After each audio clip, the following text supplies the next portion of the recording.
السلام عليكم ورحمة الله وبركاته.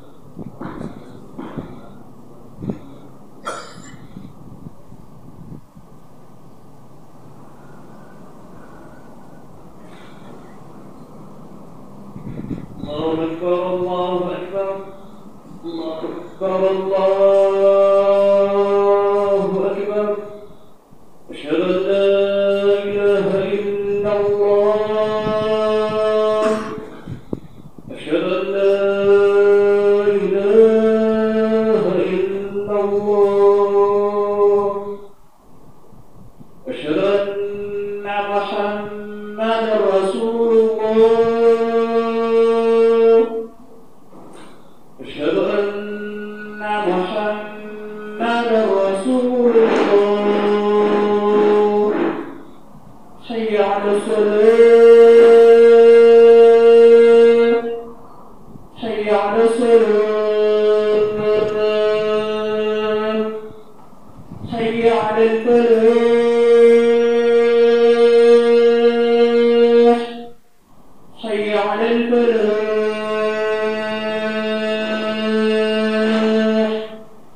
الله أكبر الله أكبر لا إله إلا الله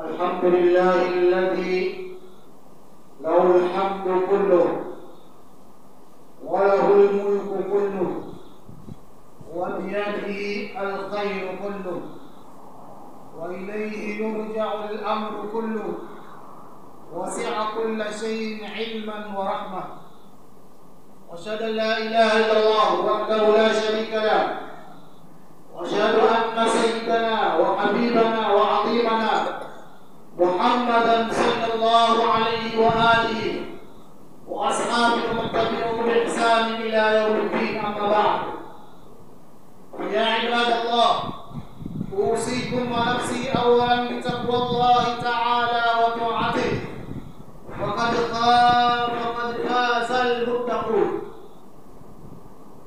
عباد الله إن من أخلاق المسلمين التي أمر بها سيد المرسلين عليه الصلاة والسلام التفاهم. Baada ya kumshukuru Mwenyezi Mungu Subhanahu wa Ta'ala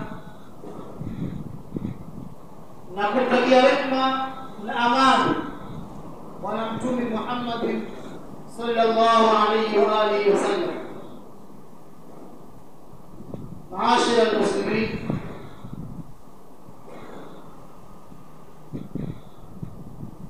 inna min akhlaqi al-muslimina,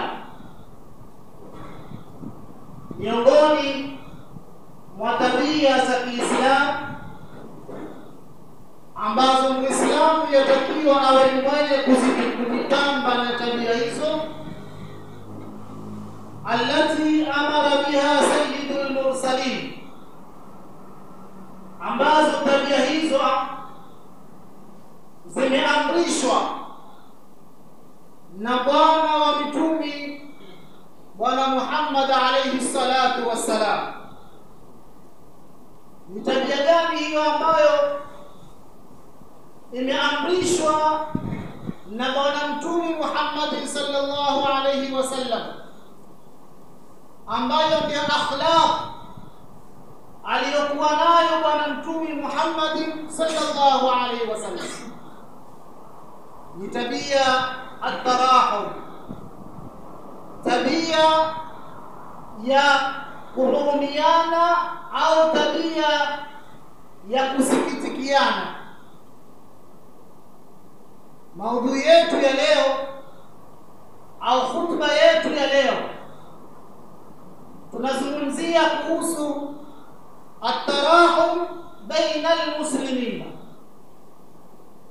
kuhurumiana au kusikitikiana baina ya Muislamu na Muislamu mwenzake, au baina ya mja na mja mwenzake, kwa sababu tabia kama hii au sifa kama hii ni miongoni mwa sifa ambazo kwamba zilizokuwa na bwana mtume Muhammad sallallahu alaihi wasallam. Miongoni mwa hadithi iliyopokewa na Nu'man ibn Bashir radiyallahu anhuma kuonesha kwamba sifa kama hii ni sifa kubwa, ni sifa ambayo kwamba inampamba mwanadamu atakapokuwa na sifa kama hii ya kuhurumiana. Hadithi kama hii Bwana Mtume Muhammad sallallahu alayhi wasallam asema, tara almu'minina fi tawaddihim wa tarahumihim wa ta'atufihim. Mtume sallallahu alayhi wasallam asema, utawaona waumini au katika riwaya nyingine, mathalul mu'minina, mfano ambao au sifa ambazo watakuwa nazo waumini. Miongoni mwa hizo sifa katika kule kuhurumiana kwao na kule kupendana kwao na kule kuoneana upole katika mambo yao.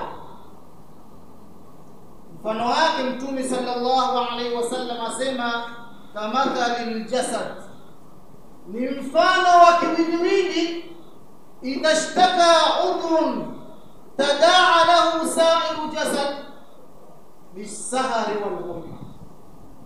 Mfano mwenye sifa kama hizi, sifa za tarahum, kuhurumiana, au sifa za kupendana, au sifa ya kuoneana upole, ni mfano wa kiwiliwili kimoja, ambacho kiwiliwili kama kile, kiungo kimoja kikiwa na matatizo au kiungo kimoja kikiumwa, basi mwili mzima huwa hauna raha, mwili mzima hupata shida kwa homa na kukesha. Sababu gani? Kwa nini iwe mwili mzima upate matatizo kwa ajili ni kiungo kimoja peke yake ndiyo chenye matatizo? Kwa nini ikiwa ni mkono peke yake ndiye uume, mwili mzima uwe na raha upumzike? Kwa nini ikiwa ni jicho, wakati likiwa la kuuma likuume jicho peke yake, ikawa mwili mzima unakuuma kwa sababu ya jicho? Kwa sababu viungo vyote vya mwanadamu vina sifa za tarahu, zina sifa za kuhurumiana, zina sifa za kupendana viungo kama vile. Ndiyo maana kwamba kiungo kimoja kikileta matatizo, basi mwili mzima huwa hauna raha kwa sababu mwenzao yuko kwenye matatizo. Je, mimi na wewe wakati ambao mwenzako Muislamu ama mwenzako mwanadamu, sote sisi min Adam, iwe wewe umuone mwanadamu mwenzako si Muislamu, awe ni mwanadamu mwenzako, je, katika moyo wako unahisi nini au unapata matatizo gani wakati mwanadamu kama yule mwenye maumbile kama yako, anayepumua kama wewe, amepatikana na matatizo na wewe uko sawa sawa? Kaifa awe ni Muislamu, kaifa awe ni mtu ambaye kwamba aliotamka shahada na kumkubali Bwana Mtume Muhammad sallallahu alaihi wasallam. Yatakiwa wewe sasa Muislamu ambaye na wewe umetamka shahada, watakiwa uwe vipi wakati ndugu yako Muislamu amepatikana na matatizo? Atara, kuhurumiana. Ndipo Mwenyezi Mungu Subhanahu wa Ta'ala, waqad wasafa Allah Ta'ala as-sahaba ridwanullahi alayhim ajma'in. Mwenyezi Mungu Subhanahu wa Ta'ala amewasifu masahaba wa Bwana Mtume Muhammad sallallahu alaihi wasallam kutokamana na sifa ya kupendana na kuhurumiana. Aliposema nini? Muhammadun Rasulullah walladhina ma'ahu ashiddau 'ala al-kuffar. Lakini angalia maliza hii aya, Mwenyezi Mungu asema nini? Ruhamau bainahum. Mwenyezi Mungu asema Muhammadun Rasulullah walladhina ma'ahu ashiddau 'ala al-kuffar. Lakini angalia maliza hii aya, Mwenyezi Mungu asema nini? Ruhamau bainahum. Mwenyezi Mungu asema nini? Ruhamau bainahum.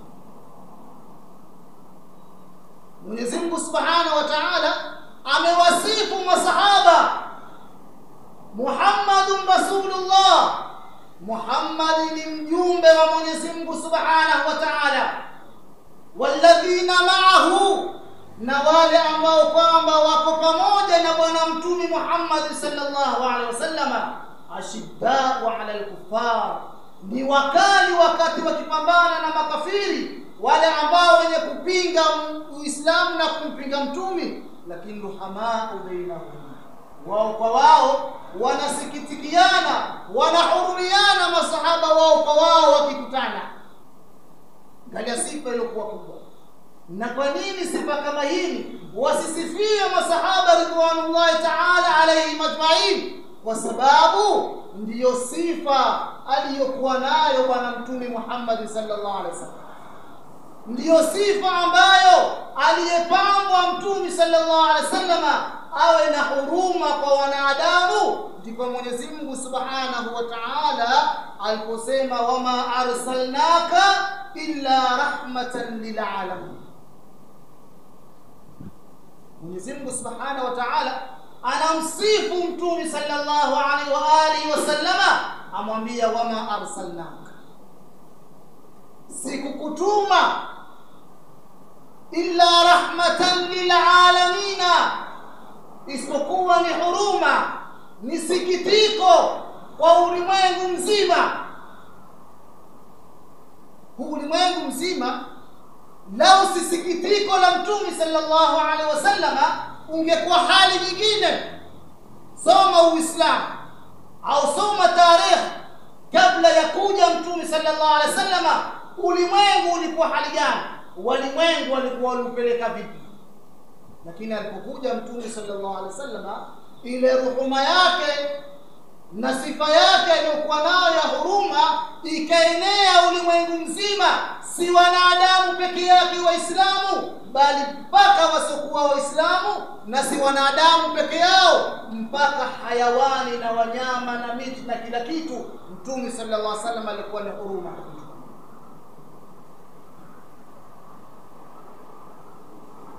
Mwenyezi Mungu Subhanahu wa Ta'ala alimwambia mtume sallallahu alaihi wa alihi wasallam, fabima rahmatin min Allah linta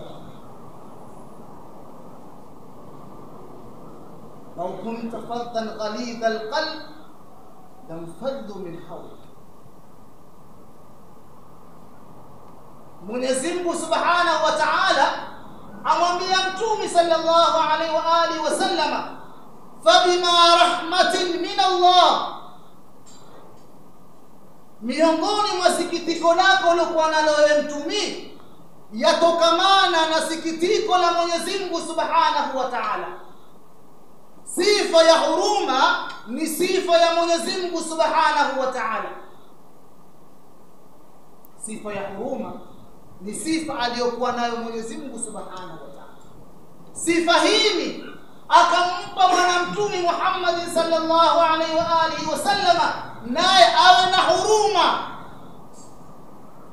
Akamwambia, lau ungekuwa na moyo mshupavu, ungekuwa na kibri, ungekuwa na ujbu, ungekuwa tafrani katika hii dunia, basi lamfaddu min hawlika, watu wote wangekukimbia, hungepata wafuasi, kwa sababu wafuasi hawawezi kufuata wewe ukiwa na kibri, ukiwa na ujbu, ukiwa huna tarahu. Lakini kwa kule mtume sallallahu alaihi wasallam ana sifa ya huruma, na ndio sifa aliyopamba nayo, ndio umma ukawa ni wenye kumfuata. Bila ya mtume sallallahu alaihi wasallam, watu wengine kuelezewa Uislamu, ile tabia aliyokuwa nayo mtume, watu wakasilimu. Msome Thumama bin Uthal. Thumama bin Uthal katika viongozi wa Yamama, huyu aliyeka azma kwamba ataka kumuua mtume sallallahu alaihi wa alihi wasallam,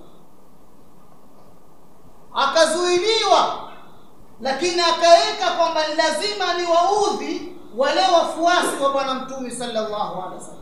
Ikiwa sitompata Muhammad basi wafuasi wa Muhammad lazima ni wapate wao. Tarehe yasema akaua masahaba wengi, akamwaga damu za masahaba wengi, mpaka Mtume sallallahu alaihi wasallam akayasema yoyote atakayekumpata Thumama hata ikiwa ameshika Al-Kaaba, kamba ya Al-Kaaba, ameambata Al-Kaaba, basi damu yake ni halali. Ikiwa tayari Mtume sallallahu alaihi wasallam ameshatoa ruhusa kama hiyo, ni maana kwamba anayepatikana popote yuauawa Thumama. Lakini ikafika wakati Thumama akaeka azma kuja kufanya umra za kijahilia. Ibada za hija zilikuwa zikifanywa wa kijahilia wanapotaka wao, umra walikuwa wakifanya wakati wa jahilia. Akaja akaingia katika nchi ya Madina.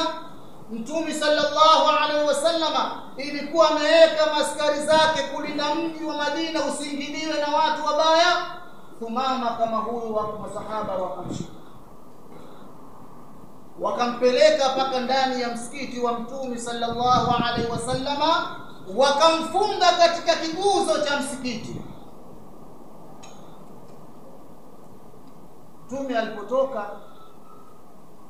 alipoingia msikitini akamkuta Thumama amefungwa katika kiguzo.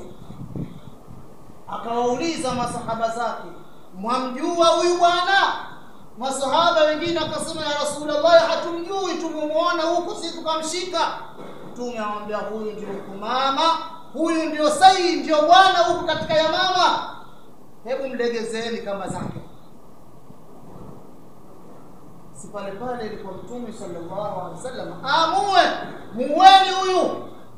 Kimtume akaamua, hebu mlegezeni kamba zake. Akalegezewa kamba. Mtume akatoka yeye akaenda mpaka nyumbani kwake, akaamrisha hali zake wafanye chakula kama kile aletewe Thumama bin Affan. Mtume akaamrishwa ngamia wake akamuliwe, apelekewe maziwa Thumama bin Affan. Mtume kisha akamjia Thumama akamueleza, Thumama, wasemaje sasa wewe? Utaingia kwenye Uislamu ama vipi? Thumama alipoandaliwa kama vile vyakula na maziwa, badala ngarudi nyuma, pale pale aleta ujeuri na kumwambia Mtume sallallahu alaihi wasallam, ukinisamehe umemsamehe mtu anayejua shukrani, na kama wataka kitu, wataka pesa, sema nitakupa unachotaka. Wewe umefungwa kisha waleta ujeuri mbele ya viongozi. Mtume akamwambia, mwacheni, lakini mleteni chakula na maziwa msimkose. Siku ya kwanza, siku ya pili, siku ya tatu. Kufika siku ya tatu, Mtume sallallahu alaihi wasallam, mwacheni aende zake. Thumama kama huyu ameachiliwa na ujeuri wake aliotoa, lakini akaachiliwa na Mtume sallallahu alaihi wasallam. Alikuwaje kisha Thumama? Akatoka tu nje ya Madina, akapata maji, akaoga, akajisafisha, akarudi kwa Mtume sallallahu alaihi wasallam, akapiga ashhadu an la ilaha illallah wa ashhadu anna Muhammadar rasulullah. Tarahum ya Mtume sallallahu alaihi, huruma ya Mtume sallallahu alaihi wasallam ikamfanya Thumama akawa ni mwenye kusudi. Leo sisi huku kuhurumiana imekuwa kazi kubwa sana. Mtu paka mhurumia mwenzake basi amefikiria sana, mpaka akasikitikia, akakuonea huruma, amefikiria sana, lakini hajui kwamba sifa hii ndio sifa ya Muislamu, sifa ya mwanadamu yatakiwa katika hii dunia. Angalia Mtume sallallahu alaihi wasallam alituelezea visa hivi. Kimoja cha mwanamke ameingia motoni na kimoja cha mwanamke kaingia peponi. Aloingia motoni ilikuwa ni mwanamke mwema, mwanamke mwenye ibada, mwanamke ambaye kwamba amejifunga na Mwenyezi Mungu Subhanahu wa Ta'ala. lakini sababu yake mpaka ikamtia ndani ya moto ni nini? Alikuwa na paka nyumbani. Paka yule ikawa wakati yeye wa kula chakula anamfungia chumbani, mpaka ule paka akafa ndani. Ikawa ndio sababu ya yeye kuingia motoni kwa sababu ya yule paka. Mtume asema afadhali angemwacha akaenda kutafuta chakula katika majaya. Sisi tuna wanyama wangapi ndani ya majumba? Je, tuna roho nao na hawa wanyama? Isal nafsa. Wacha binadamu, mnyama tu aweza kukuingiza peponi kwa ile huruma yako. Leo si tuweza kutoka hapo barabarani ukamwona paka kuchukua jio ukampiga hata kufanya lolote. Basi ile moyo wako umeridhika, umependa ule paka aumpige. Nenda kule kupiga kwako ikawa ndio sababu ya wewe kuingia motoni tu. Mwingine Mtume sallallahu alaihi wasallam asema ni mwanamke muovu, mchafu, lakini wakati mmoja atoka katika zile hali zake, alipopita katika kisima amkuta mbwa ametoa ulimi wake anavuta maji kwenye ule mchanga, lakini hapati maji. Ule mwanamke kama yule akajua huyu mbwa ana kiu, akavua kiatu chake akafunga kuteremsha kwenye kisima akateka maji akampa yule mbwa akanywa. Ikawa ndio sababu ya kusamehewa kwake yale makosa alikuwa akiyafanya. Sababu ni tarahu, uhurumiana. Ni lazima tuhurumiane, na hii ndio sifa. Na tarahu ikikosekana basi pia mawadda pia hukosekana. Angalia ndani ya majumba, mke na mume, Mwenyezi Mungu Subhanahu wa Ta'ala asema wa min ayatihi an khalaqa lakum min anfusikum azwaja, kisha litaskunu ilaiha, kisha waja'ala bainakum mawadda, kisha lingine nini? Mpaka ndani ya majumba mke na mume kukosekana rahma, kumekosekana mawadda, mapenzi hakuna. Wala tusidanganyane kwamba watu akaa sasa kiuzee. Hakuna kiuzee. Katika ndoa hakuna kiuzee. Ni lazima kupatikane mawadda, ni lazima kupatikane tarahum bainakuma. Mtume angalia alipokuwa na wake zake, ruhuma ya Mtume alipokaa na wake zake, mpaka ilikuwa akiingia jikoni akimsaidia mke wake kupika na kumvuvia moto. Wewe ushawahi kuingia jikoni kumsaidia mke wako? Tukajiulize, ushawahi kuingia jikoni ukamsaidia mke wako kuvuvia moto, ama kukata kitunguu, ama kukata tomato? Jaribu tu siku moja ukate, alafu aingie mtu ndani tayari akwambia ushakaliwa wewe. Tuone kaliwa chapati. Mamkuta ndani mke wake amekaa yeye wakata vitunguu na kuna nazi yeye. Kama hivyo. Kumbe hajui ni mapenzi na tarahum kule. Basi kama kukaliwa chapati au billahi min dhalika, aliyokaliwa chapati wa kwanza ni Mtume sallallahu alaihi wasallam. Kwa kiingia ndani ya nyumba akivuvia moto mpaka ndevu zake zikiingia nini? Majivu. Basi wale watu wa zamani wakati wa Mtume, masahaba wangempatisha Mtume dake tu. Mtume kakaliwa huyo. Hii ndio huruma. Mtume alikuwa na huruma na watu zake. Mtume alikuwa huruma na watoto wadogo pia. Wakati mmoja Mtume sallallahu alaihi wasallam alikuwa na Hassan na Hussein, akawa anawabusu. Akapita sahaba mmoja akataka Rasulullah, mbona unawabusu hivi? Mimi na watu takriban 14 siku 15 mimi sijambusu hata mmoja. Mtume ambaye sallallahu alaihi wasallam umetolewa rahma katika moyo wako. Tujiulize sisi hapa wenye watoto wadogo, ama hata mtoto mdogo mwenye miaka 10, 3, 4, ushawahi kuingia nyumbani ukambusu mtoto wako? Unataniza.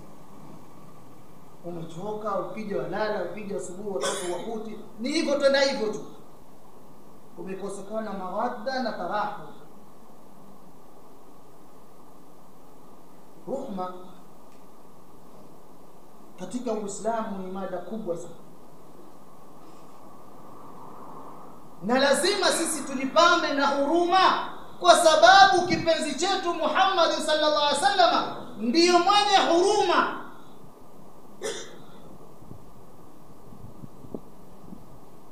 Na sitofuata yeye. Laqad kana lakum fi rasulillahi uswatun hasana. Sisi kiigizo chema na mfuasi wetu tunayempenda kwa vitendo na kauli ni Mtume sallallahu alaihi wasallam. Sasa Mtume anapokwenda na sisi tutakana tuende vile anavyofanya, na sisi tutakana pia tuyafanye. Ikiwa sisi twasema tuko na Mtume, ikiwa sisi tuna mahaba na Mtume, kisha yale aliyokuwa nayo Mtume hatuyafanyi, tuko mbali na Mtume sisi, wala bado hatujampenda Mwenyezi Mungu Subhanahu wa Ta'ala. In kuntum tuhibbuna Allah fattabi'uni yuhibbukum Allah. Ikiwa sisi tutangaza tumpenda Mtume, tumpenda Mwenyezi Mungu Subhanahu wa Ta'ala, kwanza yatakiwa tuyafuate aliyokuja nayo Mtume sallallahu alaihi wasallam, tuyafuate kwa sababu yeye tumeambiwa tumfuate. Ndipo pale tutapata mapenzi nani? Mapenzi ya Mwenyezi Mungu Subhanahu. Laqad ja'akum rasulun min anfusikum azizun alayhi ma anittum harisun alaykum bil mu'minina raufur rahim. Maashara muslimin, tuko wapi sisi na rahma? Tuko wapi sisi na kuhurumiana? Je, tajiri yamhurumia mfanyakazi wake? Kwa sababu Mtume sallallahu alaihi wasallam alikuwa na wafanyakazi.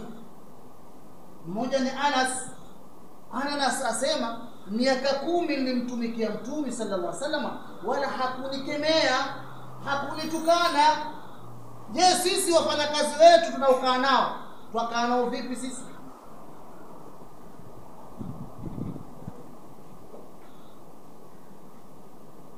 Je, baba, huruma yako kwa mtoto iko hali gani? Je, mwalimu, huruma yako kwa mwanafunzi iko hali gani? Je, mwanafunzi, huruma yako kwa mwalimu iko hali gani? Nataka tuangalie, tuzunguke hii mizunguko, kila mmoja ajisome na kujiangalia yuko katika daraja gani ya huruma katika kumhurumia mtu mwenzake. Na ikikosekana huruma, imekosekana mahaba, mapenzi. Angalia nchi zinazopigana. Nchi zinazopigana huruma hazina, mahaba hazina. Na tusidanganyane, hata watakaotokea wenye kutetea wanadamu hawawezi kutetea, kwa sababu wao wenyewe wanapelekwa, wamekoseshwa rahma na mahaba. Lazima kwanza ulimwengu mzima kuwe na watu wapendane, kisha ndio kupatikane ruhuma. Watu wataishi kiubinadamu na watu wataishi kiuislamu. Itakapo kukosekana huruma, itakapokosekana mahaba, basi tutakuwa tunaishi kihayawani. Na wako wanyama wengine wanaishi hivyo, lakini wako wanyama wengine wanaishi kihuruma na wanaishi kimahaba. Usome njiwa. Njiwa ana huruma na ana mahaba. Wale wenye wanyama waangamwangalie njiwa, ana huruma ya mwenzake na ana mahaba ya mwenzake. Je, sisi tunao huruma kama hizo? Je, sisi tunao mahaba kama hayo? Ni lazima tujipange ndugu zangu Waislamu na sifa ya tarahum. Mwenyezi Mungu Subhanahu wa Ta'ala kwa watatu atujalie min alladhina yastami'una alqawla fayattabi'una ahsana. Laqad ja'akum rasulun min anfusikum azizun 'alayhi ma 'anittum harisun 'alaykum bil mu'minina raufur rahim. Barakallahu li wa lakum fil Qur'anil 'azim. ونفعني وإياكم ما في الآيات والذكر الحكيم. أقول قولي هذا واستغفر الله العظيم لي ولكم ولسائر المسلمين والمسلمات فاستغفروه إنه هو الغفور الرحيم وهو البر التواب.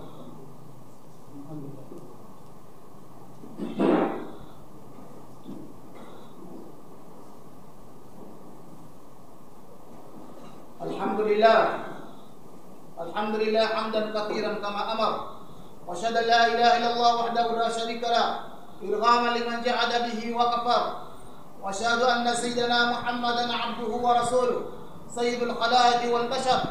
اللهم صل وسلم عليه وعلى آله وأصحابه الغرر. عباد الله، اتقوا الله تعالى من سماع اللغو وفضول الخبر، وانتهوا عما نهاكم عنه وزجر، واعلموا أن الله أمركم بأمر بدأ فيه بنفسه وثنى بملائكة المسبحات بقدسه، وثلث بكم أيها المؤمنون من برية جنه وإنسه، فقال تعالى مخبرا وآمرا: إن الله وملائكته يصلون على النبي يا أيها الذين آمنوا صلوا عليه وسلموا تسليما. اللهم صل على سيدنا محمد وعلى آل سيدنا محمد كما صليت على سيدنا إبراهيم وعلى آل سيدنا إبراهيم، وبارك على محمد وعلى آل محمد كما باركت على سيدنا إبراهيم وعلى آل سيدنا في العالمين إنك حميد مجيد.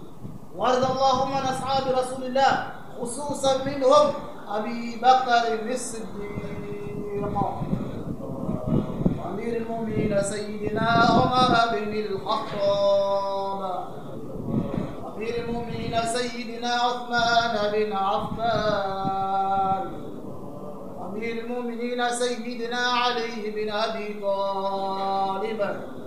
اللهم اغفر لنا ولإخواننا الذين سبقونا بالإيمان، ولا تجعل في قلوبنا غلا الذين آمنوا ربنا إنك رؤوف رحيم. اللهم اغفر لحينا وميتنا وصغيرنا وكبيرنا يا رب العالمين. ربنا آتنا في الدنيا حسنة وفي الآخرة حسنة وقنا عذاب النار برحمتك يا أرحم الراحمين.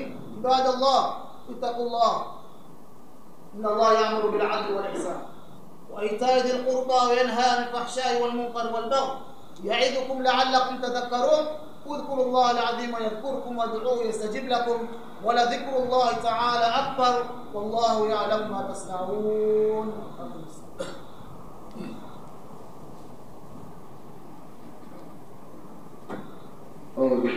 الشيطان الرجيم. بسم الله الرحمن الرحيم.